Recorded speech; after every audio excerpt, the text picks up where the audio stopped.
Bonjour à toutes et à tous, j'espère que vous allez bien. Bienvenue dans ce live du mercredi 2 octobre. Je vois qu'il y a pas mal de monde. Salut Dagdeg, Gulli Sadva en personne, ça fait plaisir. Salut, salut. Flo, Eponine, Sophie.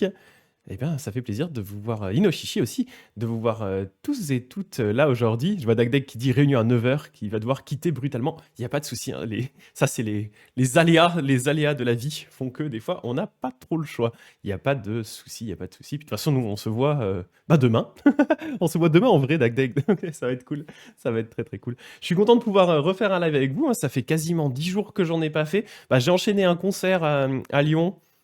Du coup, j'avais dû faire sauter un live à ce moment-là. Et quand je suis revenu, bah, je suis tombé malade. Voilà, c'est simplement une bonne grosse crève. Je sais pas trop ce que c'était exactement parce que j'avais pas de fièvre et tout. Je suis pas allé voir le médecin, puis je suis globalement resté enfermé chez moi. Mais ouais, je toussais quand même pas mal et tout. Donc je me suis dit bon, pour les lives, ça va pas être très très agréable si je me mets à tousser sur tout le monde. Donc je me suis dit, je vais attendre d'aller un peu mieux. Je suis pas 100% guéri, donc par moment, si vous me voyez me muter et cracher mes poumons, au moins vous aurez pas le sang. Je vais essayer de me muter au bon moment. Donc voilà. Donc sinon aujourd'hui bien sûr on va continuer sur le vrai bouddhisme de la terre pure, plus précisément dans ce texte qui a été traduit par le révérend Jean Héracle, on va s'intéresser à un essai de Shinran, un texte de Shinran qui s'appelle le recueil de réflexions sur la terre pure, qui est un texte relativement court, recueil de réflexions sur la terre pure, relativement court, et pourtant ça fait déjà 5 sessions, je crois qu'on est à la 6e aujourd'hui, qu'on travaille dessus, parce que il a beau être court, ce texte est extrêmement, extrêmement dense. Et salut Aïdolena, salut à toi, Edolena peut-être qu'on dit. Ce texte est extrêmement dense, donc c'est vrai que quand on le lit la première fois, on passe souvent à côté de beaucoup d'informations, parce que quand on ne connaît pas la philosophie de Shinran, tous les concepts qu'il y a derrière, ouais, ça paraît un peu compliqué, voire un peu abstrait. Donc le but, hein, bien sûr, avec ces sessions, c'est de vous expliquer ça pas à pas, prendre le temps de prendre chaque paragraphe, des fois même chaque phrase, et regarder quel est un peu le sens derrière pour pouvoir vous aider à avoir une meilleure compréhension du texte. D'autant plus que d'un point de vue vraiment purement doctrinal, eh bien, c'est peut-être le meilleur texte de Shinran qu'on a en français. Le meilleur texte pour moi resterait le Kyogyo Shinsho, donc son ouvrage principal, qui pour le coup est un vrai gros livre, mais malheureusement, ce texte n'est pas encore traduit en français. Je sais que le révérend Jérôme Ducor, qui est moine Jodo Shinshu en Suisse, travaille dessus. Donc peut-être qu'on l'aura. Ça, ce serait très très cool. Mais ben, à défaut d'avoir le Kyogyo Shinsho, eh bien, on a le recueil de réflexions sur la Terre pure, qui est tout simplement une espèce de mini Kyogyo Shinsho, avec juste beaucoup beaucoup moins de citations. Dans le Kyogyo Shinsho, il y en a partout, des citations de plein de moines différents qui servent pour Shinran à appuyer son propos. Donc voilà, juste petite introduction comme d'habitude.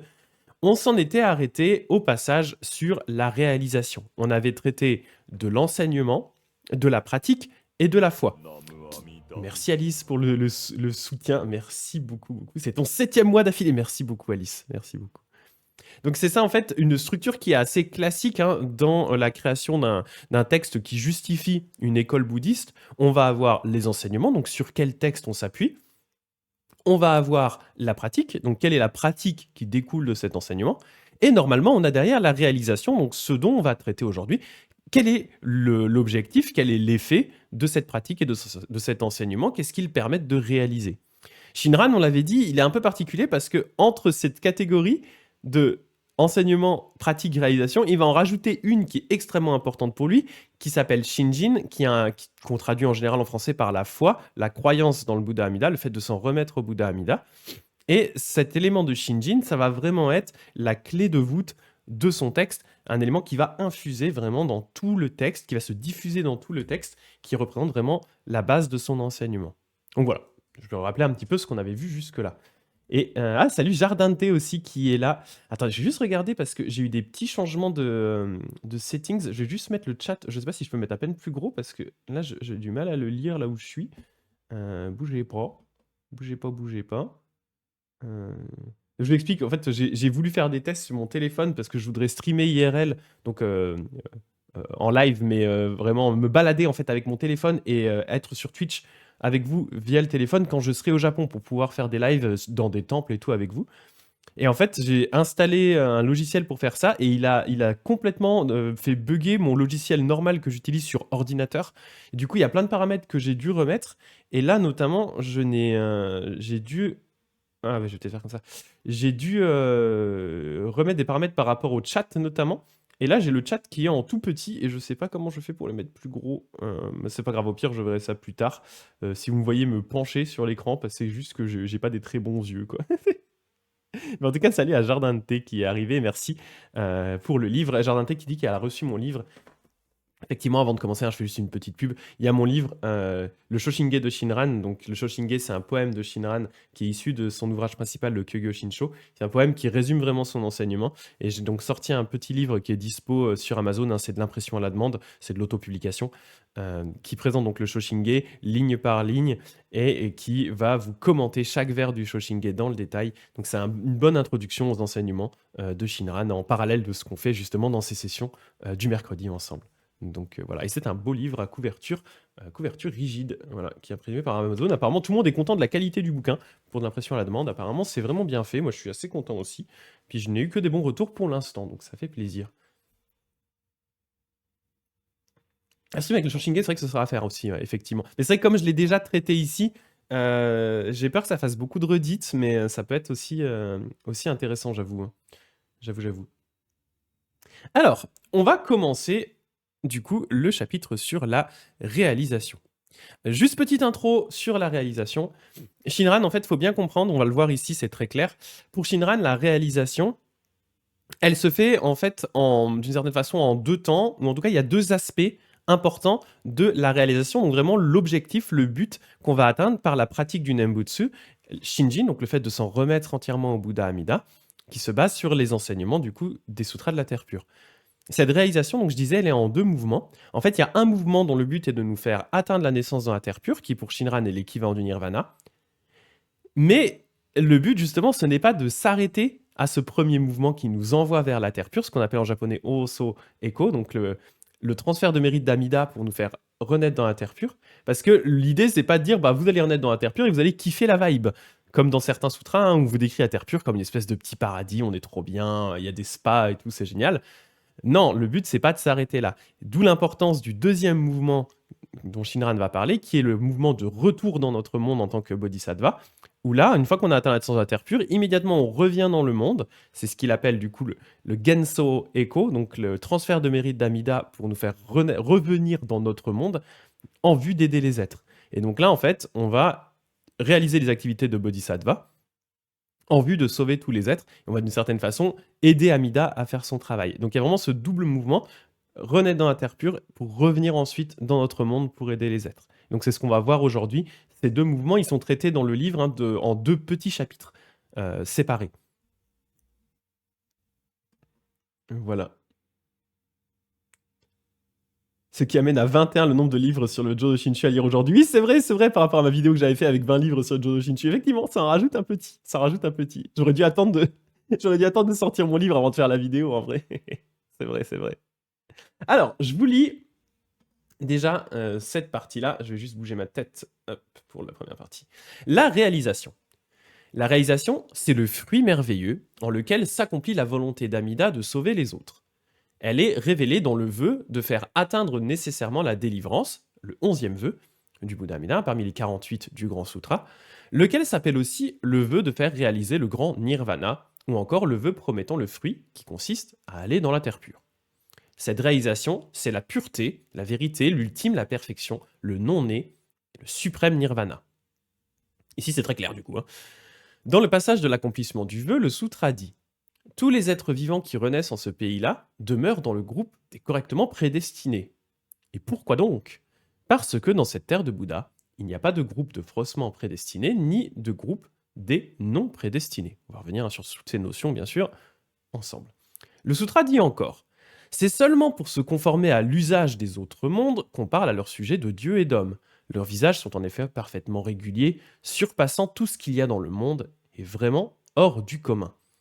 Ils ont une merveilleuse apparence, ni humaine ni non humaine, car tous ont reçu un corps de la nature de l'espace, et les formes qu'ils peuvent prendre sont sans limite. Si vous voulez, vous êtes un barbapapa, pour ceux qui ont la ref.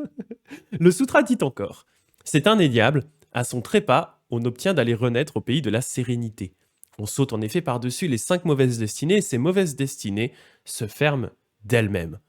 On s'avance alors sans limitation aucune. On va librement et il n'y a personne pour s'y opposer. Dans ce pays-là, il n'y a pas de contradiction et l'harmonie y est naturelle. Par ces paroles du sage, nous voyons clairement que nous autres, les êtres ordinaires, tous remplis de passion et aussi toute la multitude des vivants souillés par les mauvaises actions commises au cours de la succession des naissances et des morts, nous recevons la pratique et la pensée de foi en accord avec l'intention d'Amida de nous faire aller dans la terre pure, et du même coup, nous sommes établis dans le groupe des correctement prédestinés, tel qu'il est conçu dans le grand véhicule. Demeurer dans le groupe des correctement prédestinés, c'est parvenir sûrement à la délivrance. Parvenir sûrement à la délivrance, c'est demeurer constamment dans le bonheur. Demeurer constamment dans le bonheur, c'est le grand nirvana. Le grand nirvana, c'est le fruit qui naît dans le champ de la volonté d'Amida de sauver les autres, en les enseignant et en les transformant. C'est donc en ce corps même que se trouve le corps spirituel non confectionné. Le corps spirituel non confectionné, c'est l'essence même du parfait accomplissement. Le parfait accomplissement, c'est l'apaisement. L'apaisement, c'est accepter la réalité. Accepter la réalité, c'est atteindre la nature des choses. Atteindre la nature des choses, c'est demeurer dans le vrai. Demeurer dans le vrai, c'est être seulement comme on est. Aussi donc, qu'il s'agisse de la cause ou qu'il s'agisse de l'effet, il n'y a rien en nous qui ne résulte du pur cœur du Bouddha Amida, émettant ses vœux, puisque la cause est pure, l'effet, lui aussi, est pur. C'est à savoir. Voilà. Donc, comme je vous le dis, hein, comme d'hab, c'est... on va pas se mentir, c'est pas mal dense. Hein. C'est quand même pas mal dense. Excusez-moi, je vais tousser un coup, pardon. Ça va mieux, pardon. Effectivement, c'est pas mal dense, hein, comme d'hab. Hein. On va décortiquer tout ça. Je regarde juste, j'ai vu des questions passer. Terre pure égale logement de fonction des bodhisattvas. C'est ça. Ou un peu tu sais, ça fait penser un peu à un hub de RPG. Où en fait, tu vas dans la terre pure et après, une fois que c'est un peu ton hub, et après, tu peux aller te popper dans toutes les directions. Tu vas où tu veux accomplir tes quêtes de bodhisattva. Mais du coup, t'as le hub, t'as ton hub de RPG qui est là. Où t'as ta maison et tout le truc. C'est ça.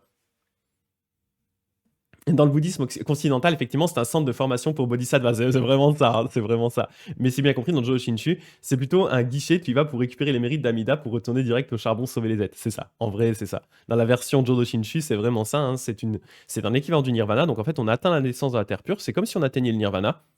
Enfin, on atteint le nirvana, pardon, et en fait, immédiatement, on va renaître. Et donc, c'est vraiment ce qu'on va regarder aujourd'hui. On va voir un peu tous ces détails sur la base de ce passage-là. Et donc, ce passage qu'on vient de lire, hein, c'est que la première partie de la réalisation. Ce qu'on vient de lire ici, c'est le passage de la réalisation en vue de notre naissance dans la terre pure. Et ensuite, on verra la passage pour justement notre retour dans le monde. Donc là, on se focalise vraiment sur l'idée de naissance de la terre pure, avec une notion aussi qui est clé pour Shinran, liée au 11e vœu, c'est cette idée de naître dans le groupe, ou atteindre, pardon, le groupe des prédestinés, ce qu'on appelle aussi le groupe des fixés dans le vrai. Je vais vous expliquer tout ça dans le détail, hein, on va voir ce que c'est.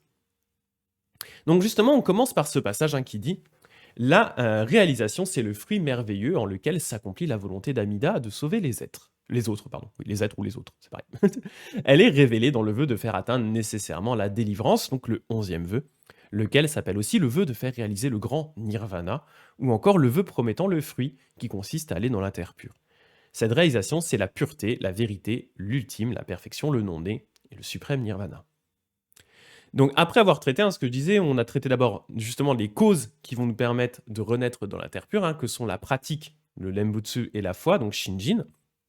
Maintenant qu'on a traité des causes, eh bien on va traiter de l'effet, qui est du coup la conséquence, hein, qui est le fait du coup de renaître dans la terre pure. Cette conséquence, elle se base sur le 11e vœu qui dit... Alors pardon, je partage mon écran, je vais oublier de le faire.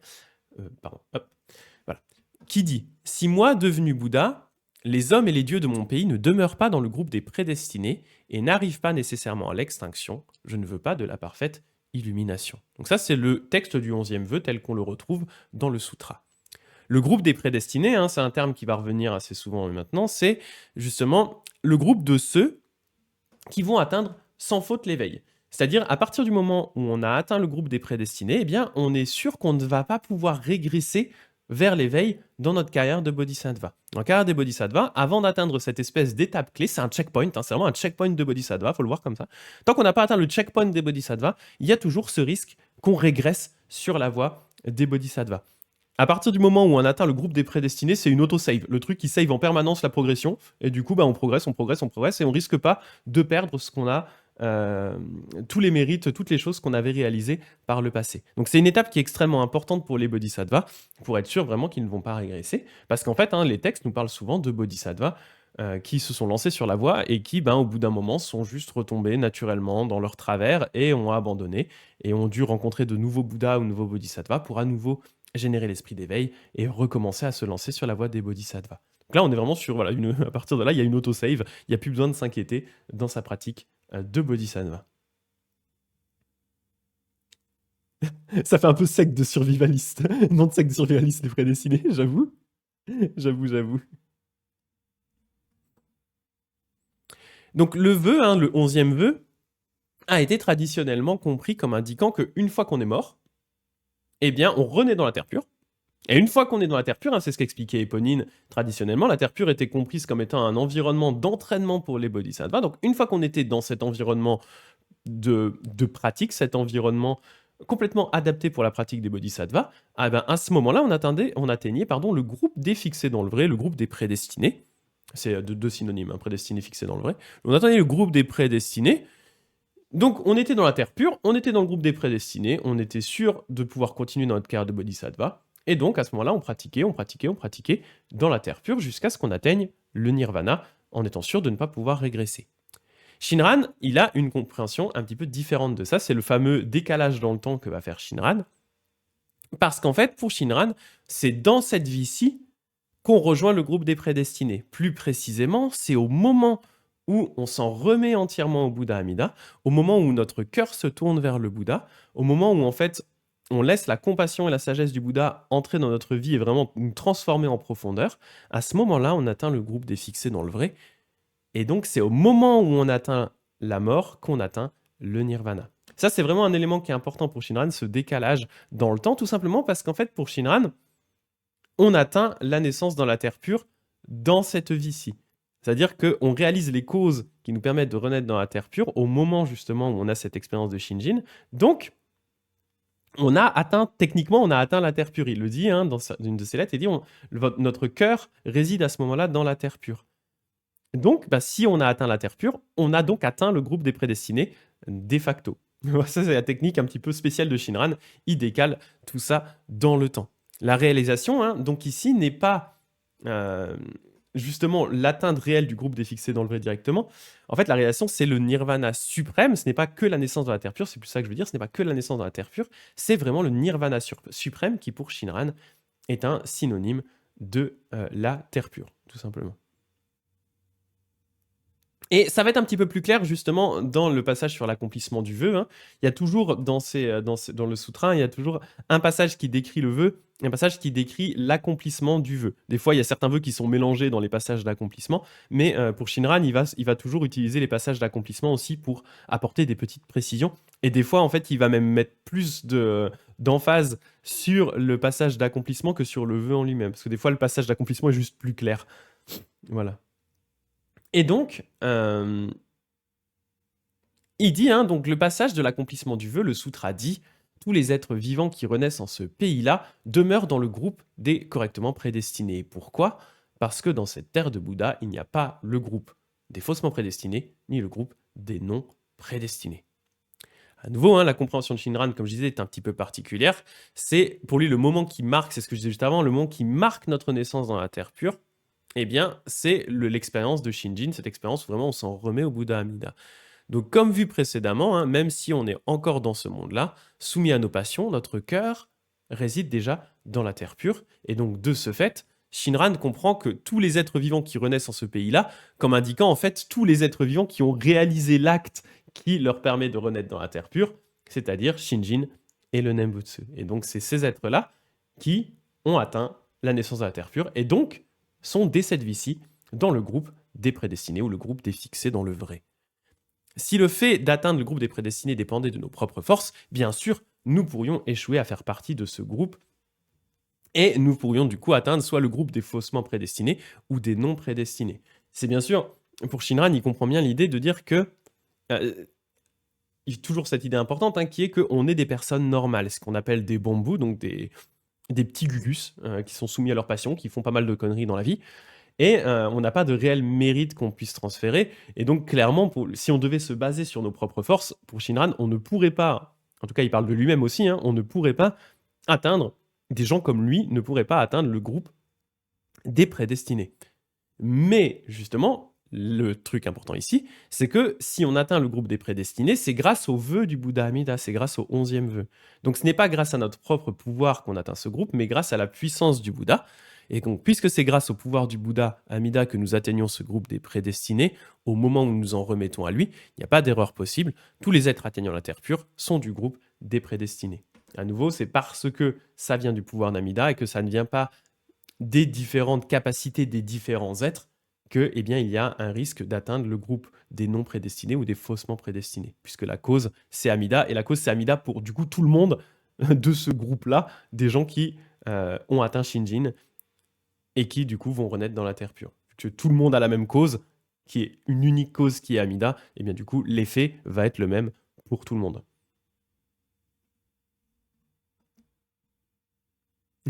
Pauline qui dit faut que Gulli soit souvent là, elle fait des blagues et moi je fais des tunnels, partage de tâches. Ouais, c'est pas mal, hein, j'avoue que c'est un bon combo quoi. Carrément, carrément, carrément.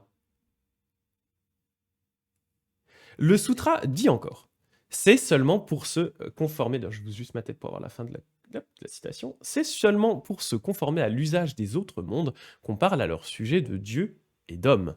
Leurs visages sont en effet parfaitement réguliers, surpassant tout ce qu'il y a dans le monde et vraiment hors du commun. Ils ont une merveilleuse apparence, ni humaine, ni non humaine, car tous ont reçu un corps de la nature de l'espace, et les formes qu'ils peuvent prendre sont sans limite.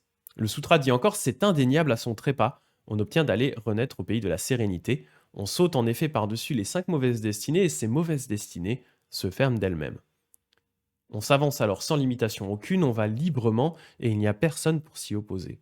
Dans ce pays-là, il n'y a pas de contradiction, et l'harmonie y est naturelle. Donc là, juste avant de enchaîner, hein, ce qu'on voit ici, c'est là on fait une petite transition entre du coup la discussion sur l'atteinte du groupe des prédestinés et le fait que la réalisation en elle-même, c'est l'atteinte du nirvana. Là, il est en train de parler justement, il fait sa transition pour aller vers l'idée du nirvana en disant que bah, du coup ceux qui renaissent dans la terre pure, là pour le coup, qui sont réellement renés, hein, pas qui ont atteint le groupe des prédestinés dans cette vie, mais ce qui se passe après la mort, eh bien en fait, ils sont l'équivalent en fait de Bouddha tout simplement ou de Bodhisattva de très haut niveau. Il dit hein, leurs visages sont réguliers, ils sont vraiment hors du monde, ils ont une merveilleuse apparence ni humaine ni non humaine, ils ont reçu un corps de la nature de l'espace, etc. Donc tout ça en fait il est en train de décrire ce qui se passe cette fois-ci après la mort. Donc là il fait le jump. Avant on parlait de ce qui se passait dans cette vie, là il parle de ce qui se passe après la mort. Juste pour remettre un petit peu de contexte.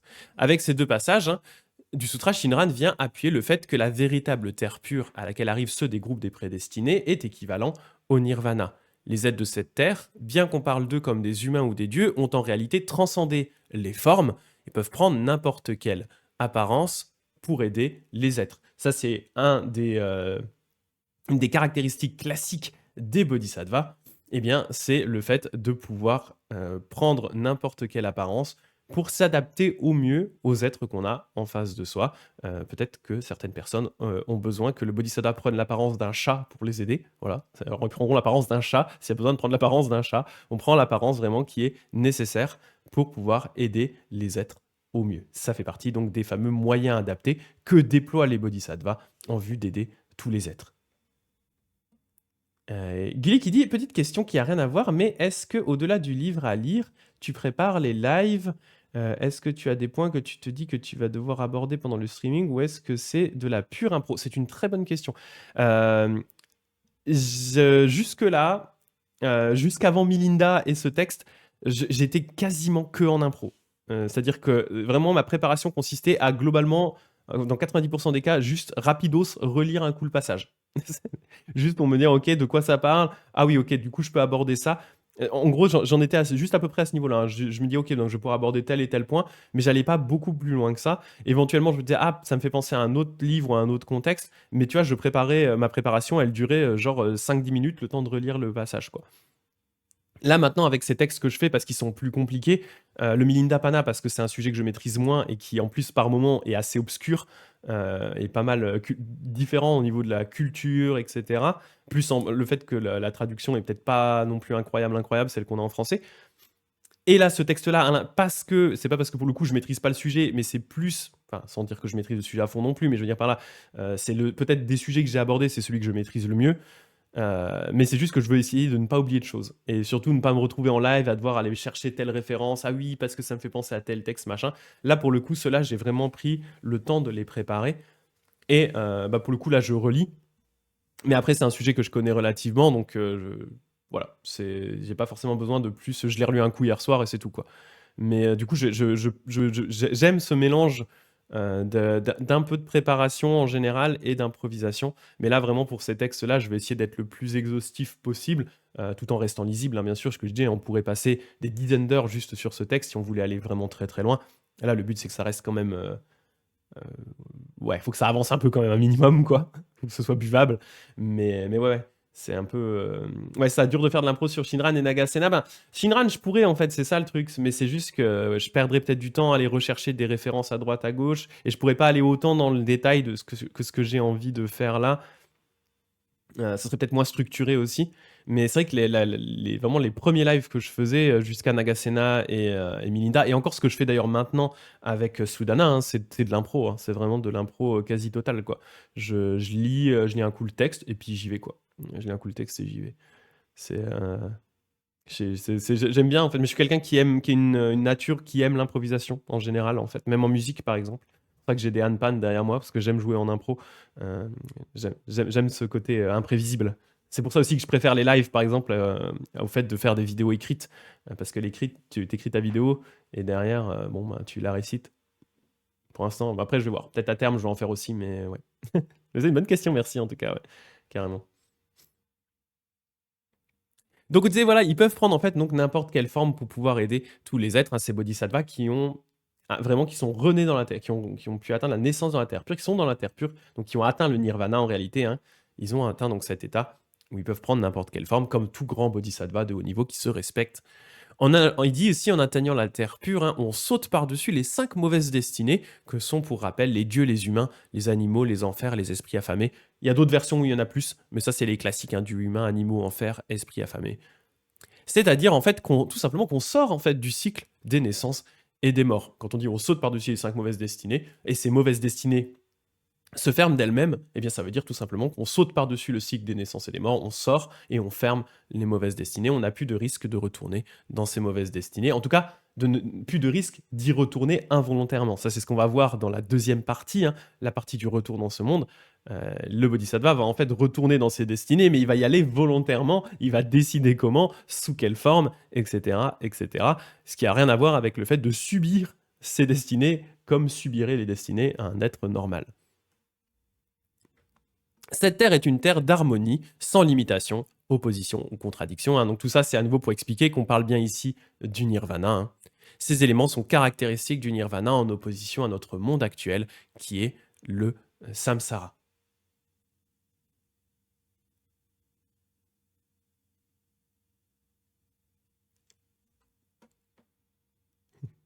C'est le côté roots de Greg. C'est ça. C'est ça. Ah, mais Handpan et mes bolas, hein. Non, j'ai pas de bolas. J'ai pas de bolas. Mais j'ai des handpan par contre. J'aime bien mes handpan. Un jour, je ferai un live. J'en avais fait un au tout début de la chaîne. Un petit, live, live handpan, improvisation musique et tout. Ça fait longtemps que je l'ai pas fait. Je sais pas si j'aurai l'occasion d'en refaire un avant le Japon, mais c'est vrai que ce serait sympa à faire. Je vais voir. Faut que j'en refasse un à l'occasion. Carrément. Carrément, carrément. Voilà. Donc il continue en disant, hein, Shinran, il explique, donc par ces paroles, hop là, par ces paroles du sage, nous voyons clairement que nous autres, les êtres ordinaires tout remplis de passion, et aussi toute la multitude des vivants souillés par les mauvaises actions commises au cours de la succession des naissances et des morts, donc en gros tous les petits gugus, hein, nous tous les petits gugus, nous recevons la pratique et la pensée de foi en accord avec l'intention d'Amida de nous faire aller dans la terre pure, et du même coup, nous sommes établis dans le groupe des correctement prédestinés, tel qu'il est conçu dans le grand véhicule. Demeurer dans le groupe des prédestinés, eh bien, c'est parvenir sûrement à la délivrance. parvenir sûrement à la délivrance, c'est demeurer constamment dans le bonheur. Demeurer constamment dans le bonheur, c'est le grand nirvana. Le grand nirvana, c'est le fruit qui naît dans le champ de la volonté d'Amida de sauver les autres en les enseignant et en les transformant. Ah, fait plutôt du shakuhachi, il y a du challenge que dit Eponine. Ah ouais, non, shakuhachi, franchement, j'ai tellement perdu en shakuhachi parce que j'ai pas pratiqué, c'est vraiment compliqué, quoi. Vraiment, vraiment compliqué, malheureusement, là-dessus, j'ai trop perdu. Alors que le handpan, bon, bah, c'est le handpan, quoi. Ça reste un des instruments les plus faciles du monde, hein, on va pas dire, on va pas se mentir. C'est vraiment très, très simple, quoi. Donc, mais ouais, petit live handpan, pourquoi pas à l'occasion. Ça peut être drôle, carrément. Donc dans cette partie-là, hein, Shinran va résumer les points importants de son texte juste là. Il va nous rappeler de 1 que, eh bien, on part du statut de Bombu, c'est-à-dire du statut de, c'est ce qu'il met dans la première phrase ici, hein, on est clairement des êtres ordinaires, remplis de passion, la multitude du vivant souillée par les mauvaises actions. On est des bambous, donc comme je dis toujours, des petits gugus normaux, hein, soumis à leur passion, à leur travers, donc qui tournent en boucle, comme ça en faisant ouais, ils tournent en boucle comme ça dans le cycle des naissances et des morts, sans avoir la capacité d'en sortir par nos propres forces. Ils tournent comme un petit Daluma qui tourne là comme ça. Et donc, comme on n'arrive pas à nous en sortir par nos propres forces, eh bien, Amida ne nous laisse pas dans la panade et il va nous confier la pratique du Nembutsu. C'est ce que dit Shinran ici. Hein.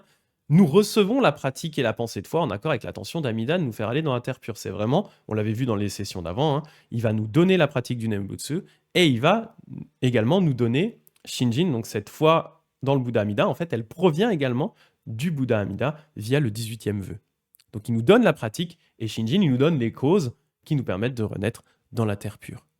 Et donc, bien que nous restions en cette vie des bambous, donc des petits gus normaux, c'est le point qui est important, hein, nous atteignons alors le groupe des prédestinés. C'est vraiment ce qu'il explique ici, hein, du coup, dans ce paragraphe-là. Et nous sommes à ce moment-là certains d'atteindre la véritable terre pure, qui est l'équivalent du nirvana à notre mort. Et donc, autant la cause que le résultat provient d'Amida par le biais de ses vœux. Donc ça, c'est un point qui est important toujours avec Shinran, et j'ai déjà insisté plusieurs fois, mais je réinsiste à nouveau. C'est pas parce qu'effectivement on atteint ce groupe des prédestinés, et encore dans ce texte-là, Shinran est assez soft par rapport à ce qu'il dit là-dessus, parce que dans certains textes, notamment des lettres à ses disciples, il va beaucoup plus loin que ça, en expliquant qu'en fait, le fait d'atteindre le groupe des prédestinés, du coup, comme on n'est plus qu'à une seule naissance de l'état de Bouddha ou de Bodhisattva de très haut niveau, en fait, on est l'équivalent déjà dans cette vie-ci, d'un point de vue purement technique, d'un point de vue théorique, on est l'équivalent déjà de Maitreya. Mais à nouveau, je n'insisterai jamais assez là-dessus, on reste des gugus normaux. On n'est pas des super bodhisattvas, on n'est pas des gens incroyables. En fait, on est juste des gens qui ont pris conscience qu'ils étaient des gugus normaux et qui laissent Amida travailler sur eux. C'est juste ça. Et donc, on garde cette dualité assez intéressante, hein, où, eh bien, d'une certaine façon, moi je pense, j'ai toujours ça comme ça. Shinran dit notre cœur réside dans la terre pure, mais en réalité, notre corps et le reste est déjà encore dans ce monde pas ouf. Et c'est un peu, je dis toujours, c'est un peu comme si on avait du coup un pied dans chaque monde. En fait, on a un pied dans le samsara, dans notre monde actuel, qui est d'une certaine façon notre caractéristique de petit gugus normal. Et on a un pied qui est déjà dans la terre pure, qui est déjà auprès du Bouddha Amida. C'est le fait que, eh bien, on soit en permanence entouré par la compassion et la sagesse du Bouddha.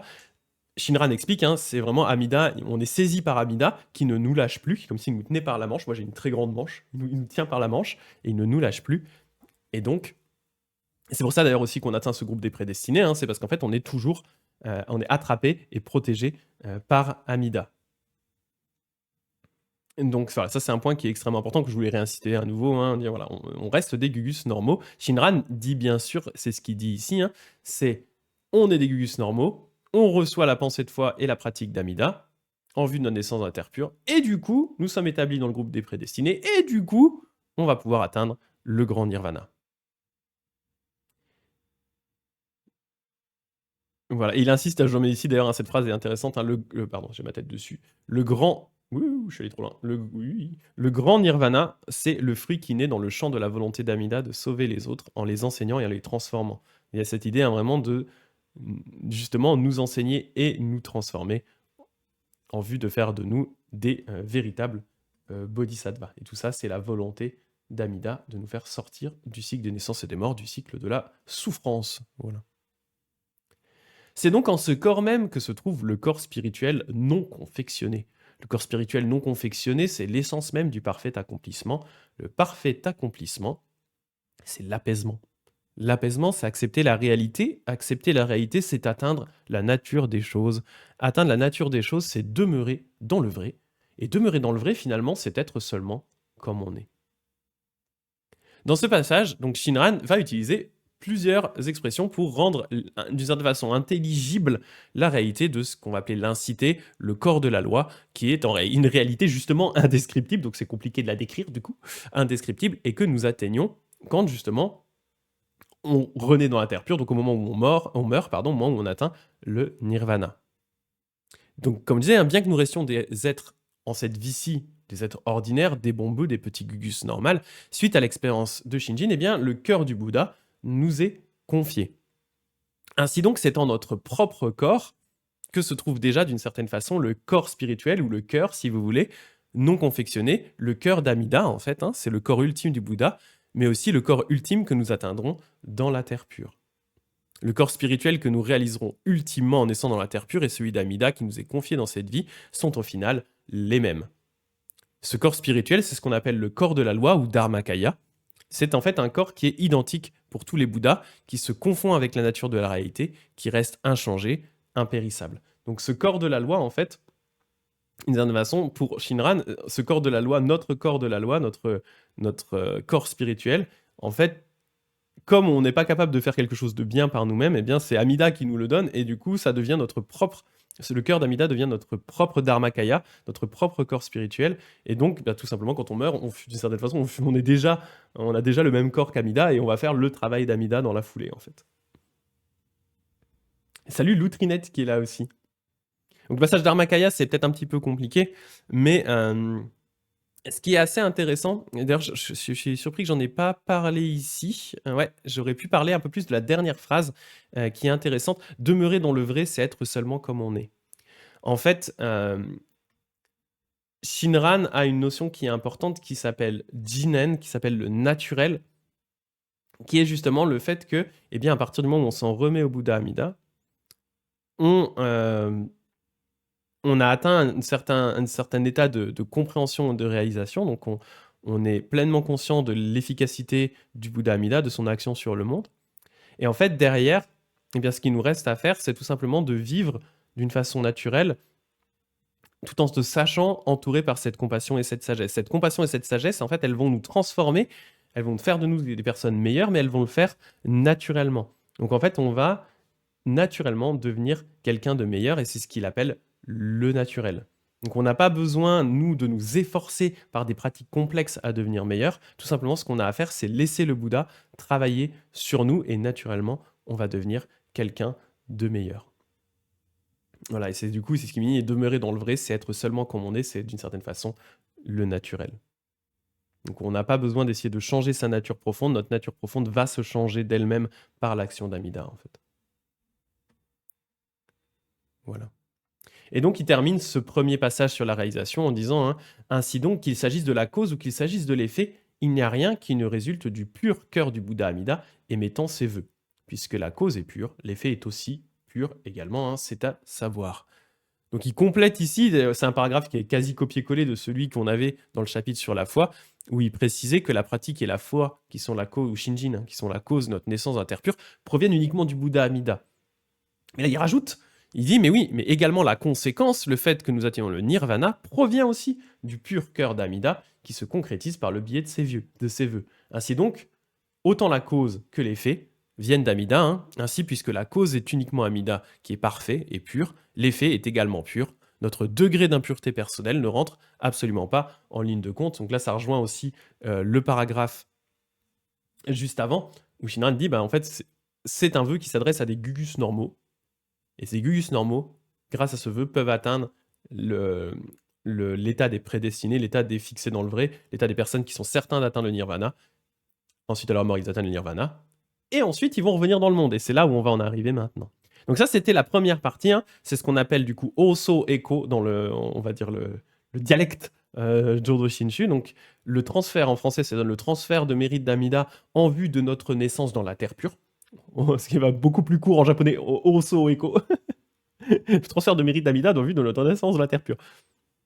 Ça, c'est le premier mouvement qui nous permet de renaître de passer de petits gugus normaux au groupe des prédestinés qui renaissent ensuite dans la terre pure, donc qui est l'équivalent du nirvana. Et ensuite, on va voir ce qui se passe pour, du coup, ces personnes qui ont atteint cet état de renaissance de nirvana et qui, du coup, vont renaître dans notre monde. Je vais tousser un coup.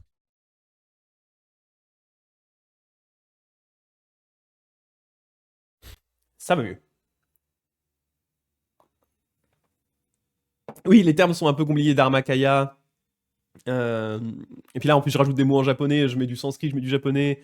C'est un peu le bazar. Si tu veux regarder, Gulli, il y a Eponine qui a fait un texte il y a pas longtemps, un petit tunnel vraiment bien fait sur justement les 3 corps de Bouddha, qui sont dont justement le Dharmakaya est la version, le corps le plus élevé d'une certaine façon, le plus abstrait et le plus élevé, identique pour tous les Bouddhas, impérissable, etc. Et d'ailleurs, vraiment, je trouve ça intéressant ce concept de Shinran de dire vraiment, ben, c'est comme si ce corps de la loi nous est donné dans notre propre corps par le Bouddha Amida. C'est celui du Bouddha Amida, en fait, c'est le Bouddha Amida. Et donc, ouais, Eponine a fait un texte assez intéressant là-dessus pour expliquer le concept des 3 corps dans le bouddhisme. J'en avais déjà parlé un petit peu en live, mais ça prend toujours un peu de temps à réexpliquer. Et là, c'est pas forcément crucial de le faire, mais tu pourras aller voir sur le Discord le passage, ouais. Quand tu tousses, on dirait juste que tu fais des beatbox. Sans le son, tu m'étonnes. Salut Vincent du 11. Salut, merci pour ton premier message dans le chat. Donc voilà, en tout cas, ça c'est donc le premier mouvement pour nous faire atteindre le nirvana, atteindre la terre pure, hein, donc du coup les synonymes l'un de l'autre. Et donc en fait, nous faire atteindre cet état où on est des grands bodhisattvas. Et donc maintenant, on va voir ce qui se passe. C'est l'autre mouvement, le mouvement qui nous permet de renaître dans notre monde, dans le samsara, dans le cycle des naissances et des morts, mais donc une renaissance qui soit cette fois-ci volontaire, dans le but d'aider tous les êtres. C'est ce qu'on va voir là. Je lis déjà le chapitre, vous voyez, il est très court. Hein. Donc le retour en ce monde, hein, qui fait partie de la réalisation, le retour en ce monde. La seconde intention du Bouddha Amida, donc la première c'était de nous faire aller dans la terre pure, hein, donc nous faire atteindre le nirvana. La deuxième, du coup, hein, la seconde intention du Bouddha Amida, celle de nous faire revenir dans le monde, vise à nous rendre utiles dans le champ du salut des autres, en les enseignant et en les convertissant. Convertir. Cette intention nous est révélée dans le vœu de nous faire sûrement parvenir à l'état déterminé, le 22e, lequel s'appelle aussi le vœu de nous faire arriver à l'état où il n'y a plus qu'une seule naissance, donc celle d'un Bouddha, ou encore le vœu exprimant l'intention de nous faire revenir dans le monde.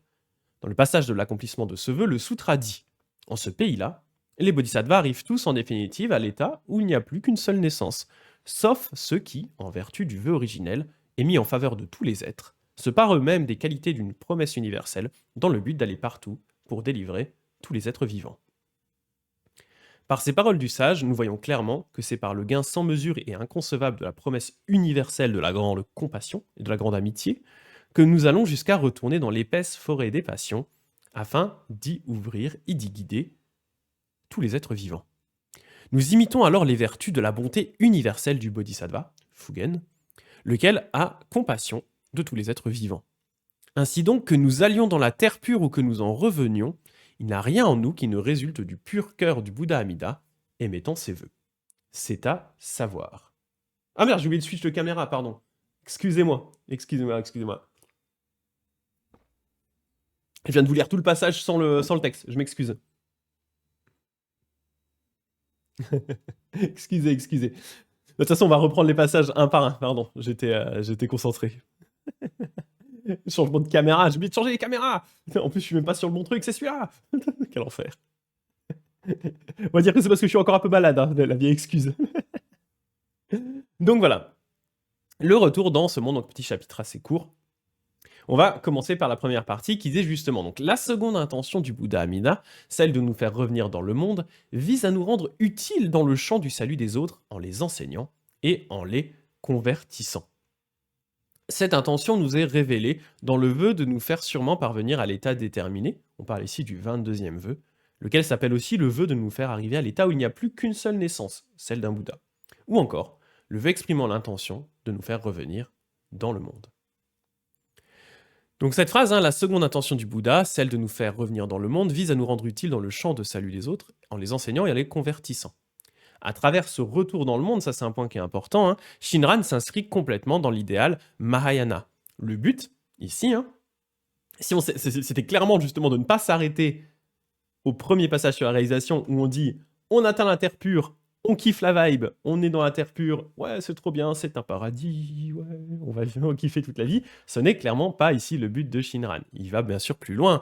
Le but n'est clairement pas de nous faire naître dans la terre pure pour notre plaisir personnel, mais bien pour devenir des bodhisattvas ou des bouddhas en vue de revenir dans le monde pour les aider.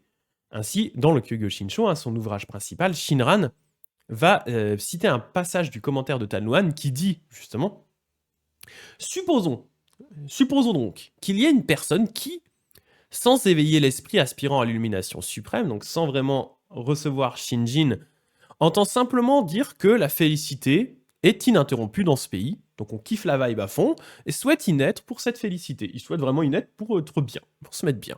Une telle personne ne pourra pas atteindre la naissance. Dans le souhait d'Amida de nous faire atteindre la terre pure se trouve le souhait de nous permettre d'œuvrer pour le bien de tous les êtres. Donc là-dessus, hein, le passage est très clair. Hein, les personnes qui voudraient renaître dans la terre pure juste parce qu'on leur dit c'est une espèce de paradis où tout se passe bien, qui accrochent vraiment aux descriptions de la terre pure qu'on retrouve, notamment dans le Sutra des Contemplations, mais aussi dans le Grand Sutra, et bien en fait, ces personnes ne pourront pas telles quelles atteindre la naissance de la terre pure, tout simplement parce qu'en fait, elles ne veulent pas y aller pour les bonnes raisons. Alors que les personnes qui ont reçu Shinjin, vu que ce Shinjin vient des vœux du Bouddha Amida, naturellement, ces personnes vont avoir envie aussi de naître dans la terre pure pour aider les gens. Elles vont avoir envie, d'une certaine façon, de participer à ce travail d'Amida.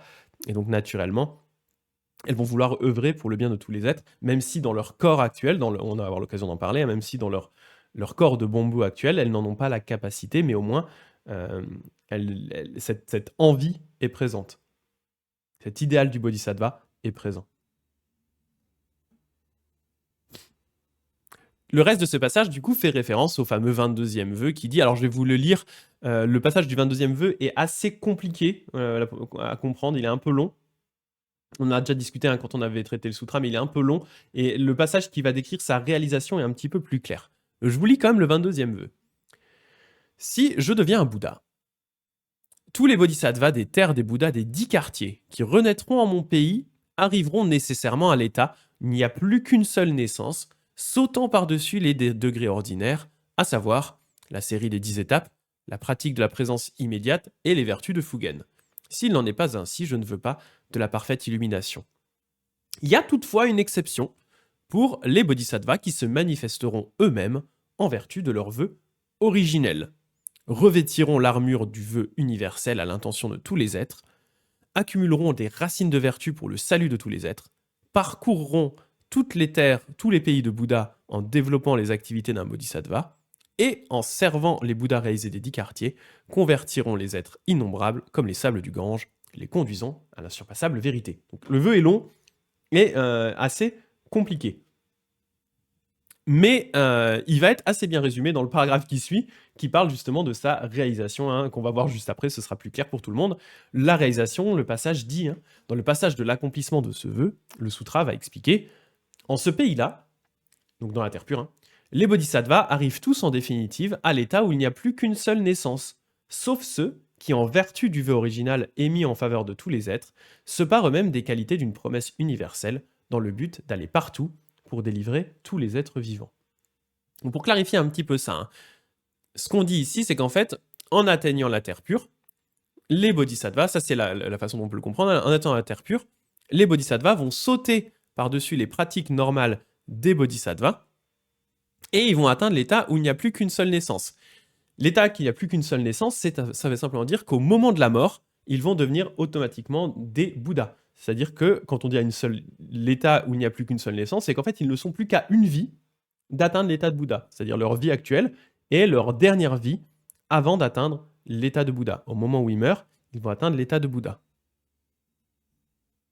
Mais il y a une exception pour ceux, en fait, qui souhaiteraient continuer à pratiquer plutôt que de dire « Ok, j'ai fini le game, je termine le game, je deviens un Bouddha ». Il y a une exception pour ceux qui souhaitent pratiquer en tant que bodhisattva du plus haut niveau et continuer en boucle à prendre naissance dans le cycle des naissances et des morts pour délivrer tous les êtres. Donc en fait, il y a un peu un embranchement qui est présent à cet endroit-là. En disant techniquement, vous êtes à une vie de devenir un Bouddha. Donc vous mourrez, vous redevenez un Bouddha. Sauf si vous avez envie de continuer à vous popper dans le cycle des naissances et des morts pour aller aider un max de gens. Dans ces cas-là, vous serez juste un bodhisattva de maxi niveau, type Kannon, Fugen, ce que vous voulez, Manju, tous les Jizo. Et donc vous allez commencer à bosser comme eux dans le cycle des naissances et des morts pour aider un maximum les êtres. Revêtirons l'armure du vœu universel, c'est très stylé comme terme, je suis assez d'accord. Il y a Vincent qui pose une question et qui dit, les bouddhistes, ils ont un livre comme les juifs et les chrétiens. Alors en fait, on a un peu la difficulté qu'on a nous en tant que bouddhistes, et bien tout simplement, c'est qu'on n'a pas un seul livre, mais on a des dizaines, des centaines, des milliers même de livres différents. Le canon Taisho, qui est le canon qui recense les écritures bouddhistes au Japon en langue chinoise, globalement, et en japonaise et langue chinoise, comprend, alors en incluant aussi des commentaires, il n'y a pas que des sutras, 3600 textes. Donc, et tous ces textes, du coup, sont des textes importants du bouddhisme, que ce soit des textes sacrés, donc qui seraient l'équivalent, si vous voulez, de la Bible ou de la Torah ou du Coran, donc des textes qui sont prêchés par le Bouddha, et aussi des commentaires. Donc en fait, on a tout simplement des milliers de textes différents qui sont tous attribués au Bouddha, et en fonction des écoles, eh bien, les écoles vont choisir un certain nombre de textes sur lesquels elles vont pouvoir baser leurs enseignements. Et du coup, si ça t'intéresse, Vincent, il y a le replay qui est dispo sur ma chaîne, qui est le dernier que j'avais fait lundi de la semaine dernière. C'est une introduction au bouddhisme et shintoïsme, et j'aborde justement tout ça. Ça pourrait peut-être t'intéresser si tu veux juste comprendre un peu mieux comment ça marche, c'est quoi le bouddhisme au sens vraiment très large en introduction. Tu peux regarder cette vidéo-là, ça devrait répondre à pas mal de tes questions. C'est vrai que là, pour le coup, là, on est sur quelque chose déjà d'un tout petit peu plus, profond, entre guillemets, un peu plus précis, on va dire surtout. On est sur un cas très particulier d'une école bouddhiste qui s'appelle Jodo Shinshu, qui est l'école dans laquelle j'ai été ordonné. Donc, il se base sur notamment un sutra, enfin 3 sutras, qui sont les 3 sutras de la Terre pure, mais particulièrement un sutra qui s'appelle le Grand Sutra de Vie Infinie, qu'on a déjà aussi traité sur cette chaîne-là. Mais ouais, je te conseille de regarder la vidéo d'introduction au bouddhisme et shintoïsme que j'ai faite la semaine dernière, qui est encore dispo sur la chaîne. Je pense que ça pourrait t'intéresser. Et salut à Jardin de Thé qui doit y aller aussi. Bonne journée à toi. Bonne journée à toi. Donc je disais, voilà, en fait, il y a cette espèce d'embranchement où soit en gros vous décidez vous êtes à une vie de devenir un Bouddha, vous mourrez, vous devenez un Bouddha, ou alors, eh bien, vous revêtez l'armure des vœux universels et vous allez aider les êtres à travers la galaxie en vous popant des popants un petit peu partout. Voilà. Et donc, c'est pour Shinran, là, notre action de retour dans le monde. Alors, à nouveau, un petit move de Shinran, classique, c'est que de base, eh bien, ce vœu, il avait été compris comme s'activant au moment où on naissait dans la terre pure après la mort. C'est-à-dire que l'idée, c'était de dire, eh bien, vous mourrez, vous renaissez dans la terre pure. Une fois que vous êtes dans cet environnement de pratique, comme l'avait expliqué Éponine, c'est un environnement de pratique, c'est un centre d'entraînement pour Bodhisattva, traditionnellement, vous êtes dans la terre pure.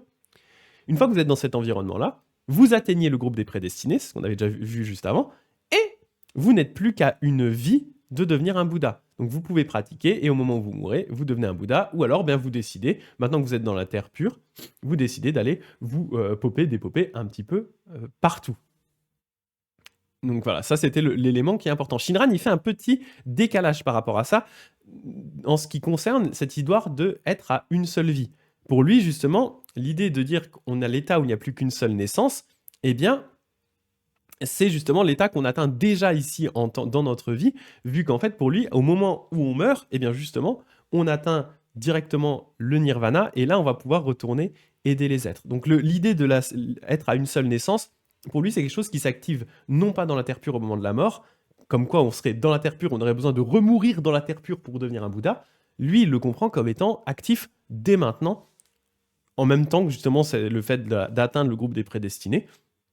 Et bien, tout simplement, au moment où on a ce qui est l'équivalent au moment où on a Shinjin, en fait. Au moment où on s'en remet au Bouddha Amida, et bien à ce moment-là, on atteint le groupe des prédestinés. On n'est plus qu'à une seule naissance de l'état de Bouddha.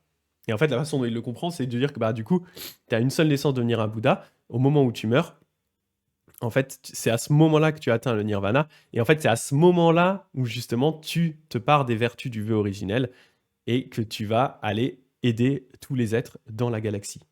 Bon, comme ça qu'il le comprend.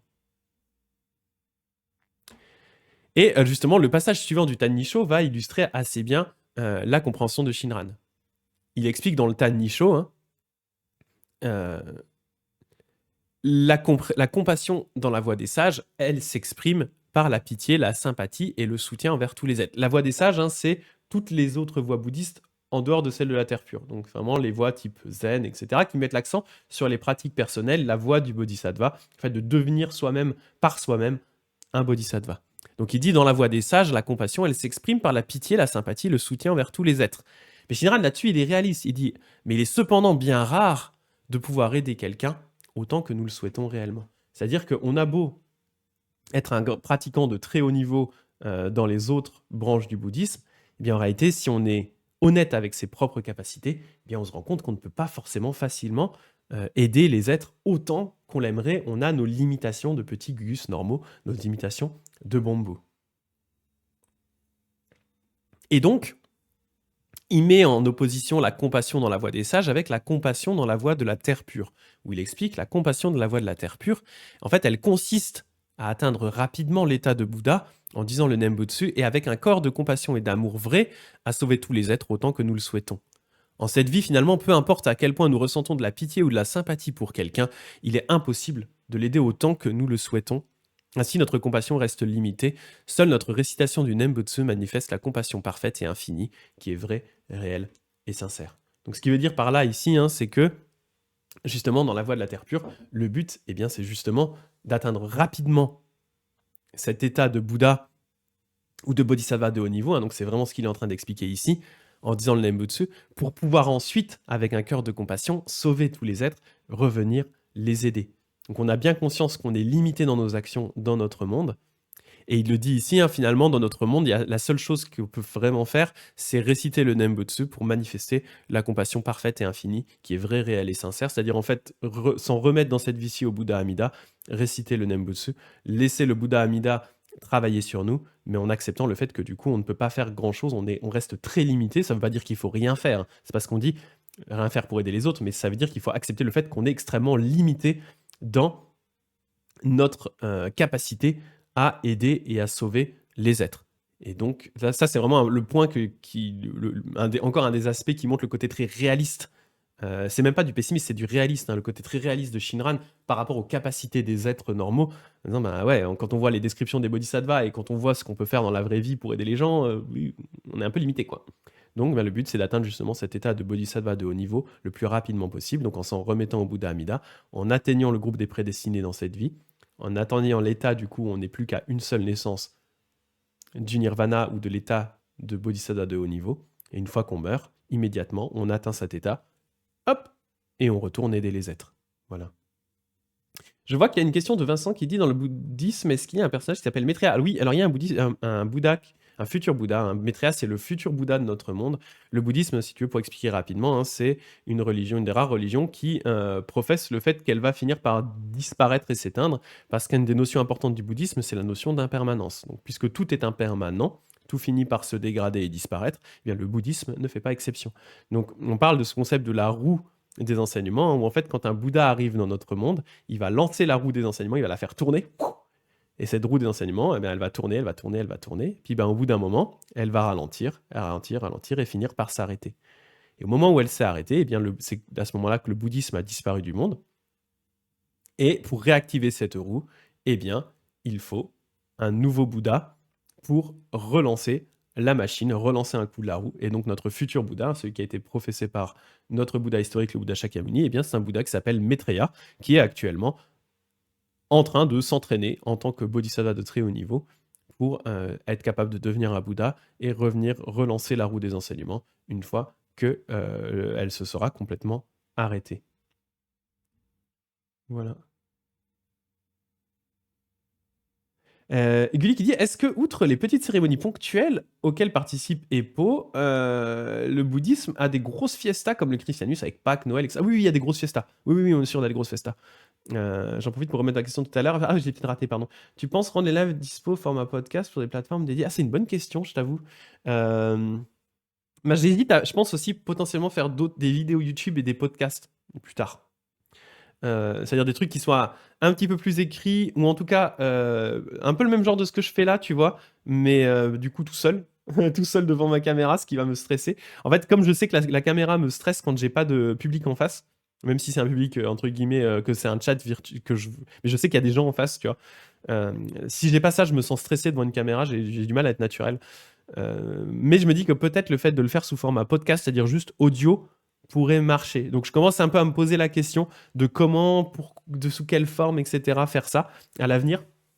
Mais c'est quelque chose auquel je pense, ouais. Pas forcément rendre ces lives sous forme de podcast, que je suis pas sûr que ça irait, mais vraiment faire un format spécifique podcast. J'ai toute une liste qui est longue comme ça de trucs que je peux traiter en forme de format de podcast, que ce soit des biographies de moines, des explications d'école, de pratiques, des trucs sur le Jodo Shinshu, des questionnements que les gens se posent sur le bouddhisme, etc. J'ai toute une liste de sujets que je pourrais aborder sous format de podcast, et c'est quelque chose que ouais, je pense peut-être faire à l'avenir. Je vais voir. Mais c'est une bonne question, ouais.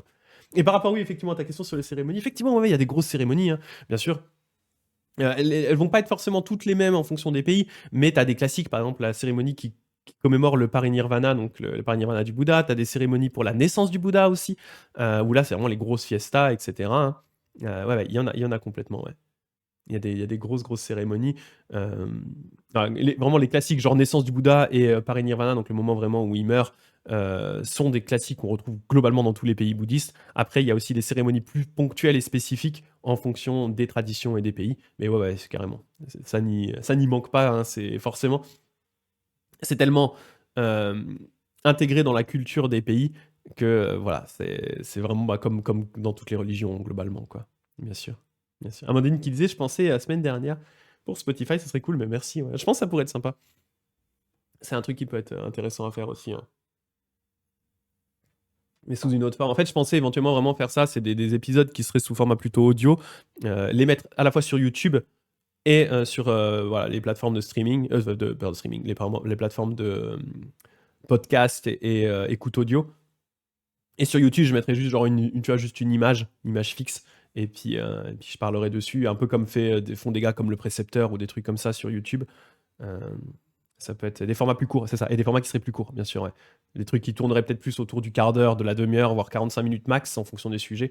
Ouais, voilà. Mais ouais, merci. En tout cas, c'est cool si ça vous intéresse. Je me pose quand même vraiment la question, par contre, sur quelle chaîne YouTube le faire. Est-ce que je refais une chaîne J'hésitais à transformer, puis après je retourne sur Shinran. Hein. J'hésitais à transformer ma chaîne actuelle en chaîne vraiment de replay pur.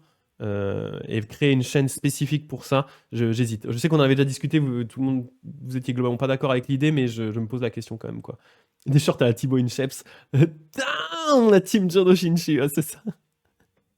C'est ça. Là, j'avais fait des shorts à un moment, j'en avais fait, mais ça prend un peu de temps, ouais. Merci Diana, merci beaucoup Diana Jeanne pour le follow. J'ai hésité, j'en avais fait, mais ça prend un peu de temps, puis dernièrement, j'ai un peu laissé tomber. Faut que je m'y remette aussi à ça. Tellement de trucs. Tellement de trucs. Alors, on en était du coup, voilà, donc oui, je vous donnais un exemple hein, de la compréhension de Shinran qui est issu du Tannisho. Un Tannisho, c'est un texte qui notamment présente les paroles de Shinran enregistrées par un de ses élèves qui s'appelle Yuen. Donc on a vraiment le Shinran un peu de la vie de tous les jours. En tout cas, la façon dont il a marqué son disciple. Donc ça, c'est assez cool aussi comme enseignement. Et le Tannisho, pour le coup, existe en français, traduit par le révérend Jérôme Ducor. Et donc, par ces paroles du sage, hein, nous voyons clairement que, quand il dit le sage, il parle toujours du Bouddha Shakyamuni, hein, nous qui a prêché le sutra, nous voyons clairement que c'est par le gain sans mesure et inconcevable de la promesse universelle de la grande compassion et de la grande amitié que nous allons jusqu'à retourner dans l'épaisse forêt des passions afin d'y ouvrir et d'y guider tous les êtres vivants. Nous imitons alors les vertus de la bonté universelle du Bodhisattva, lequel a compassion de tous les êtres vivants. Donc ce passage, ça va plaire à Éponine parce que j'ai vu qu'elle en avait parlé un petit coup avant. Hein. Ce passage se base sur le traité de Vasubandhu, dans lequel il décrit ce qu'il appelle la cinquième porte, la porte de sortie, les 4 premières étant les portes qui permettent d'atteindre la naissance dans la terre pure. Et donc il explique par rapport à la cinquième porte, hein, il dit concernant la cinquième porte, celle de sortie, avec une grande compassion, le Bodhisattva observe tous les êtres sentients, accablés de douleur et de souffrance, et manifestant divers corps de transformation pour les guider, il va entrer dans le jardin des naissances et des morts, et dans la forêt des passions mauvaises, s'ébattant en ces lieux grâce à leur pouvoir transcendant. Il les édifie et les guide. Il édifie et guide tous les êtres. Tout cela provient du transfert de mérite issu du pouvoir des vœux primordiaux. C'est ce qu'on appelle la cinquième porte de sortie. Donc cette idée que du coup, le bodhisattva qui a atteint la naissance dans la terre pure va pouvoir ensuite retourner dans le cycle des naissances et des morts, manifester des corps de transformation. Et donc là, ce qui est intéressant, c'est qu'il va comparer, plutôt que de comparer vraiment le samsara à quelque chose de douloureux, de difficile, eh bien en fait, le bodhisattva qui a atteint ce niveau-là est complètement libre de tout ça, libre de ses actions. Et donc il dit, il va entrer dans le jardin des naissances et des morts, la forêt des passions mauvaises, donc quelque chose vraiment qui est peut-être plus positif d'une certaine façon, au niveau des termes, un jardin des passions, dans lequel il va s'ébattre grâce à ses pouvoirs transcendants, il les édifie et il les guide. En fait, c'est comme si le bodhisattva de ce niveau-là, il a atteint une telle liberté de pratique qu'en fait, il se balade vraiment dans le cycle des naissances et des morts, un peu comme dans un jeu. Il est vraiment libre d'aider les êtres. Il ne subit plus le cycle des naissances et des morts. Donc vraiment, c'est ça, il s'ébat vraiment dans le jardin et les forêts des passions mauvaises et des cycles des naissances et des morts pour pouvoir aider tous les êtres. Et donc, quand il parlait ici de bonté universelle, il parle ici de Fugen, le grand bodhisattva. Et donc, ainsi, grâce au vœu du Bouddha Amida, nous retournons au cycle des naissances et des morts pour aider Amida dans sa quête pour libérer tous les êtres de la souffrance. Donc ça, il y a un côté assez, du coup, exponentiel d'une certaine façon à l'action d'Amida, où c'est vraiment comme si, eh bien, en fait, à chaque fois qu'il libère un être, eh bien, en fait, cet être, il ne reste pas comme ça libéré à glander dans son coin. En fait, il va l'aider.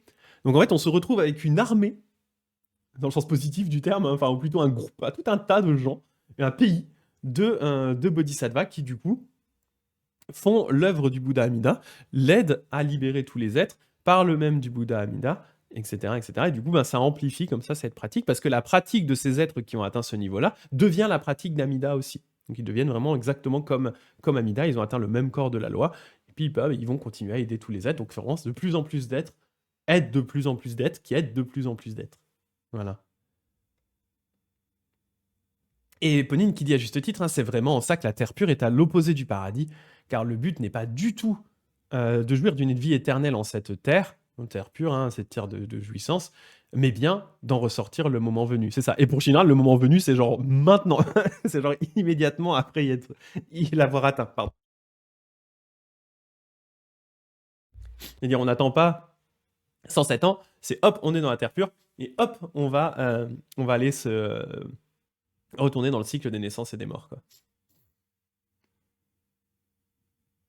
Voilà.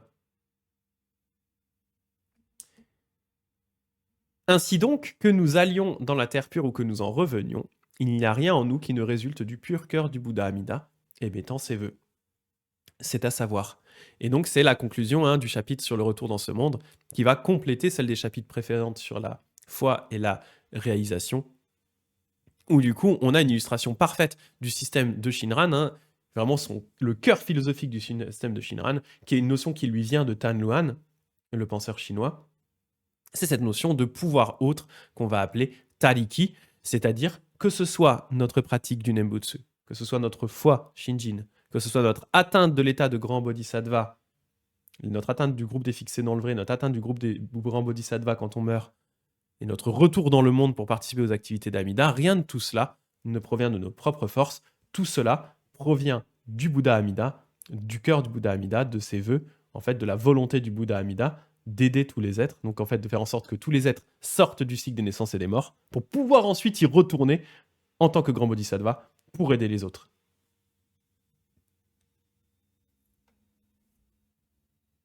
Tout cela provient donc uniquement, j'ai dit, du cœur des vœux, des pratiques et des mérites d'Amida qu'il nous transfère en vue de notre naissance dans la terre pure et en vue de notre retour dans le monde pour aider tous les êtres. Et donc la seule chose que nous puissions faire, en tout cas pour Shinran, sa compréhension des choses, c'est bien nous en remettre au Bouddha Amida et le laisser agir sur nous pour nous transformer et de réciter le Nembutsu derrière en signe de gratitude. Donc voilà pour la partie sur le retour dans ce monde. Et ensuite, il y a un grand chapitre de conclusion qu'on verra la prochaine fois, où on va pouvoir réaborder un certain nombre de notions qu'on a vues ici, et quelques notions supplémentaires. Donc ça va permettre aussi de reparler notamment de la tragédie qui est décrite dans le Sutra des contemplations, avec Ajatasattu, Vaidéhi et compagnie. On va avoir l'occasion de rediscuter de tout ça, la vision un peu particulière que Shinran a de ce texte et de cet événement spécifique. Il le voit vraiment d'une façon assez différente du commun des mortels. C'est assez cool la façon dont il en discute. Donc on va avoir l'occasion de reparler de tout ça ensemble, donc la semaine prochaine. Ce sera la semaine prochaine. D'ailleurs, vendredi, hein, malheureusement, à nouveau, il n'y aura pas de live. Je suis désolé, en ce moment, il n'y en a pas beaucoup. Hein, simplement parce que, eh bien, jeudi, vendredi, samedi, il y a la retraite qu'on fait notamment avec Dagdeg, hein, donc une retraite Jodo Shinshu qui va avoir lieu chez moi. J'ai 2 moines qui viennent aussi des japonais qui viennent aussi des États-Unis pour m'aider parce que moi j'ai techniquement pas le niveau normalement pour organiser ce type de choses. Donc il me faut des senpai avec moi, hein, des personnes qui sont plus avancées. Donc j'ai 2 moines, la révérende Yoko Osa et le révérend Miki Nakura qui vont venir, qui parlent anglais, qui sont établis aux États-Unis mais qui sont japonais d'origine, qui vont m'aider avec cette petite retraite. Et au terme de cette retraite-là, eh bien, il y aura une cérémonie qu'on appelle Kikyoshiki, et une cérémonie de prise de refuge, qui est la cérémonie qui fait tout simplement, permet à des gens, en fait, de rejoindre officiellement le Jodo Shinshu, donc en tant que bouddhiste, hein, mais plus précisément que bouddhiste, vraiment en tant que membre de l'école Shinshu Otaniha, donc ma branche du Jodo Shinshu, c'est très spécifique. Ils vont avoir un petit papier à leur nom, ils vont être enregistrés auprès du temple mère. Et donc voilà, et ça va être du coup le cas de Dagdeg, qui est parti au boulot là, et qui est donc très souvent, quasiment tout le temps là sur les lives. Donc voilà, on va se voir en vrai pour la première fois demain, et puis du coup, samedi, il aura la cérémonie de Kikyoshiki. Donc ça, c'est très très cool. Très très cool. Et Pauline qui dit aussi, très cool comment Shinran rejoint les 5 portes de Vasumandu. Ouais, complètement. Il les rejoint, mais à nouveau, tu vois, il les interprète aussi à nouveau un peu à sa sauce, d'une certaine façon. Mais, mais bien sûr, ouais, bah, il est très dépendant aussi de Tanwan par rapport à ça. Il est très très dépendant ouais, de Tanwan. Voilà. Est-ce que vous aviez quelques questions par rapport à tout ça? J'espère que c'était assez clair. À nouveau, hein, ces passages sont assez denses, mais c'est des points, je pense qu'on avait un petit peu abordé déjà aussi avant. Euh, la sauce Shinran, on a l'habitude. Bonjour, je veux mon kebab avec une sauce Shinran, s'il vous plaît.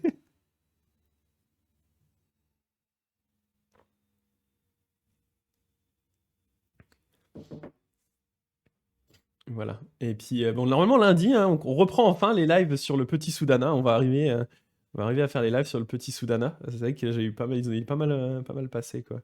J'ai dû esquiver les lives. C'était un peu dommage. Pour répondre qui, pour moi, c'est clair, mais je suis pas un bon indicateur. Je suis un peu perdu dans tous les bodhisattvas. Ok. Dans quel sens Inoshishi, spécifiquement?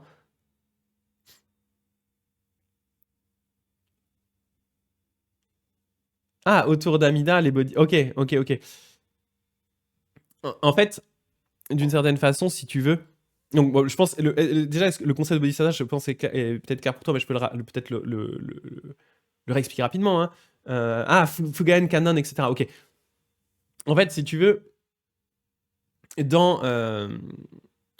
Si tu veux vraiment t'en tenir au Jodo Shinshu, t'as pas forcément besoin de trop t'embrouiller avec tous les bodhisattvas autour, vu qu'en fait, notre pratique, elle est vraiment centrée sur le Bouddha Amida. En fait, c'est juste, je parle des autres bodhisattvas pour donner des autres exemples, pour ceux qui connaissent un petit peu. En fait, donc bien sûr, le bouddhisme hein, part de l'idée qu'il y a plein de bodhisattvas de extrêmement haut niveau qui sont là pour aider tous les êtres. Et en fait, chacun de ces bodhisattvas va être compris aussi comme étant un symbole de quelque chose. Il faut beaucoup les voir comme des symboles de quelque chose. Ils sont tous techniquement, ils sont tous de niveau extrêmement haut.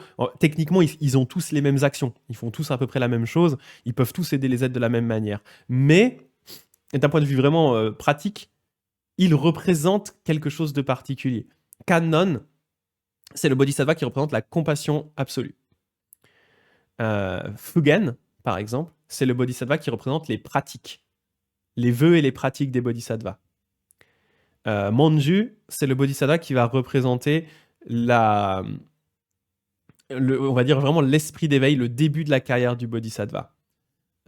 Jizo, il va entre autres représenter les vœux, le fait vraiment d'aider les gens qui sont dans les enfers, etc. Donc vraiment, chacun de ces bodhisattvas va avoir souvent, il va être associé à un certain nombre de caractéristiques, même si d'un point de vue pratique, eh bien, en fait, ils aident les êtres de toute la même façon. Et comme disait Eponine, hein, Kannon et Seishi, j'ai pas parlé de Seishi, Kannon et Seishi, en fait, ce sont les assistants d'Amida. Voilà. Il y a plein de bodhisattvas, mais en fait, ces bodhisattvas sont juste des êtres qui œuvrent pour le bien de tous les êtres, qui d'une certaine façon sont là aussi. Moi, la façon dont je les vois, hein, c'est ma façon Jodo Shinshu d'interpréter les choses. Pour moi, en fait, ces bodhisattvas sont là pour aider tous les êtres et d'une certaine façon propager le message d'Amida. En fait, moi je le vois comme ça, mais c'est une façon assez centrée Jodo Shinshu, où pour moi en fait Amida c'est vraiment le Bouddha central, si tu veux. Et tous les autres Bouddhas et Bodhisattvas d'une certaine façon atteignent leur état de Bouddha et de Bodhisattva soutenus par la pratique et les vœux d'Amida. En tout cas, c'est la façon, pour moi, dont Shinran comprendrait les choses également, la façon dont moi je comprends les choses également. Et donc, l'idée ici, hein, c'est de dire que, bah, du coup, grâce à la pratique de la terre pure, au moment où on meurt, on atteint cet état de bodhisattva de haut niveau, on rejoint les rangs de Kannon, Fugen, etc. Et on va pouvoir renaître dans la terre pure pour aider les autres. Voilà. Je ne sais pas si c'est plus clair. Je ne sais pas si ça t'aide un petit peu. Euh, Mais c'est vrai que du coup, bah, le bouddhisme a un panthéon vraiment de Bouddha et de Bodhisattva qui est énorme, hein. Et encore là, j'ai pas parlé d'autres de Bouddha et Bodhisattva. D'ailleurs, je referai un petit live, parce que je sais pas, tu étais peut-être pas là quand je l'avais fait. J'avais fait il y a quelques temps un live pour parler justement des différents Bouddha et Bodhisattva et comment les reconnaître, ce qu'ils représentent. Je l'avais fait avec Kogai-san, et là, je le refais un petit coup pour les gens de la formation Objectif Japon. Je vais faire ça ce mois-ci avant de partir au Japon, normalement. Donc, ce sera l'occasion peut-être de revenir un petit peu sur ce sujet-là, des différents Bouddhas et Bodhisattvas. Et c'est vrai que, bah, en fonction des écoles du bouddhisme, il y en a qui vont vraiment mettre l'accent sur tout ce tas de Bouddhas et Bodhisattvas. Non, bah, tu vas avoir des pratiques spécifiques à Kannon, par exemple. Tu vas avoir des pratiques spécifiques à Jizo, genre des mantras spécifiques pour l'un, spécifiques pour l'autre, etc., etc. Dans le Jodo Shinshu, en fait, tout est très simplifié vu que notre dévotion, elle est dirigée spécifiquement sur Amida. Parce qu'en fait, on considère, c'est pas un rejet des autres bodhisattvas en disant ils servent à rien, c'est juste que, en fait, selon la vision de Shinran, eh bien, tous ces Bouddhas et Bodhisattvas autres que Amida, finalement, découlent d'Amida. Donc, autant aller directement s'en remettre à la source, en se disant, ben, finalement, moi, un jour, en se disant, ben voilà, un jour, je serai parmi les rangs de tous ces Bouddhas et Bodhisattvas qui découlent d'Amida, en fait. On s'en remet directement à la source qui est Amida. Euh, mais ça, c'est un point qui est très spécifique à Shinran. Parce que d'autres écoles auraient tendance à dire bah, le Bouddha primordial, c'est un Bouddha qui existe dans le bouddhisme, qui s'appelle Dainichi Nyorai, Mahavairokana, ou Vairochana, je sais jamais comment ça s'appelle, Mahavairokana, enfin Dainichi en japonais, je sais pas prononcer le sanskrit, mais je sais prononcer le japonais au moins, Dainichi Nyorai. Mais pour Shinran, c'est Amida, c'est juste Amida. Il le dit, hein.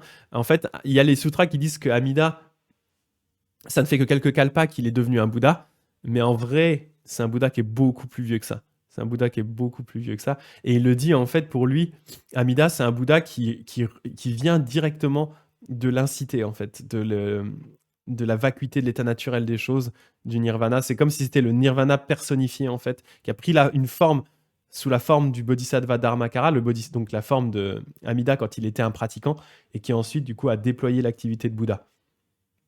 Voilà, c'est une vision un peu particulière de Shinran.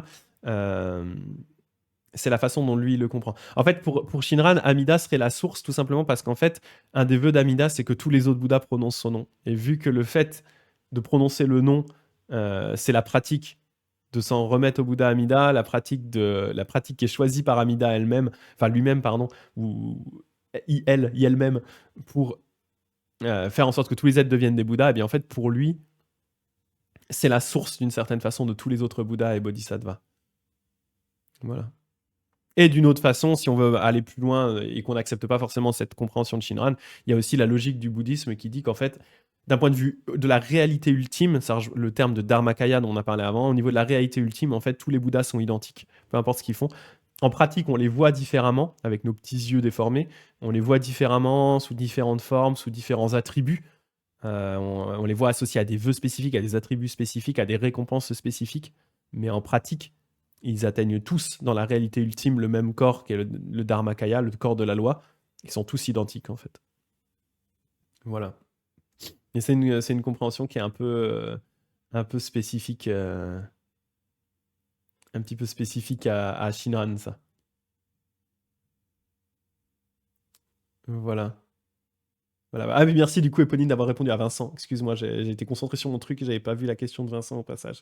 Merci beaucoup. Merci beaucoup. Non, mais après, voilà, c'est des notions qui sont compliquées et qui sont aussi spécifiques. C'est pour ça que je précise, hein, c'est spécifique à Shinran. C'est vraiment cette espèce de vision de dire que Amida, d'une certaine façon, vraiment le Bouddha, pour Shinran, Amida est le Bouddha primordial. Et ce qui est assez particulier, assez bizarre, dans le sens où vraiment le sutra vous dit que, eh bien, tous les Bouddhas Enfin, pardon, le sutra vous dit que Amida, avant de devenir Amida, c'était un bodhisattva qui s'appelait Dharmakara, qui a étudié lui-même auprès d'un autre Bouddha. Mais en fait, pour Shinran, même d'une certaine façon, même le maître d'Amida, d'une certaine façon, découle aussi d'Amida. Il y a un peu un twist bizarre au niveau temporel. C'est, je fais l'oiseau. C'est un peu le bazar, mais voilà. C'est. Si vous avez d'autres questions, Pauline qui dit venez me voir après les cours, je vous donnerai mes notes. C'est ça. Mais à nouveau, c'est toujours pareil. Il y a des choses compliquées dans le Jodo Shinshu, alors qu'en pratique, on dirait la timeline de Zelda, ouais, c'est ça. En pratique, en fait, comme je dis, on peut toujours le résumer au passage très simple, hein, dire vraiment, remettez-vous-en au Bouddha Amida et récitez le Nembutsu. Et ça peut être aussi simple que ça, en fait. Mais c'est juste que, effectivement, quand on veut aller plus loin, il y a le système de Shinran derrière qui, il est costaud, quoi. Il est un petit peu patate. Mais on n'a pas forcément besoin de comprendre tous les détails du système philosophique de Shinran pour pouvoir apprécier le message du Nembutsu, qui est un message d'une certaine façon assez simple et qui a été prévu pour le commun des mortels. Donc Shinran adaptait aussi son enseignement comme n'importe qui aux personnes qu'il avait en face de lui. Il fournissait pas les mêmes textes et les mêmes explications aux paysans du coin qu'il avait autour de lui que quand il allait s'adresser à un moine qui avait étudié, qui savait lire le chinois, etc. Donc il adaptait aussi son niveau d'explication. Typiquement, ce que je dis, hein, le Kyogo Shinsho, qui est son livre, son ouvrage principal, c'est pas un ouvrage à la base qui est destiné à ses disciples moyens, en fait. C'était un ouvrage qui était destiné plutôt peut-être même à ses détracteurs d'une certaine façon, à lui-même également, parce que c'était une façon de poser son système philosophique par écrit, un moyen de défense auprès des autres moines, mais c'est pas le texte qu'il allait donner aux paysans du coin. Tout simplement, le paysan du coin, il savait pas le lire, il n'avait pas les connaissances suffisantes pour le lire, et il avait besoin d'informations qui soient plus simples à comprendre, en fait. Donc il adaptait, quoi. Il adaptait.